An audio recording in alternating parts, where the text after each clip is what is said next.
Мягкие руки. Рыгор Бородулин.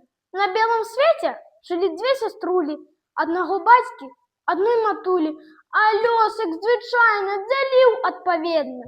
Багацці багатай, а дзеткі беднай. А песня забаўка ліха гукала, а песня спявала сваё памалу. Люли-люли малое, а на лето другое. Люли-люли, Нестерка, а на лето шестерка. Сестра-богатырка узяла немаўлятка, малечай цётка стала за матку. І год праходзіць, другі мінае, дачушку маці штодня ўспамінае, як там яна у багатай хаце.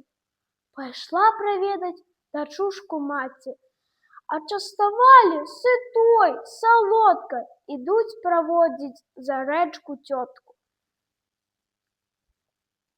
А цётка просіць багатую матку, малую перанясуць цераз кладку.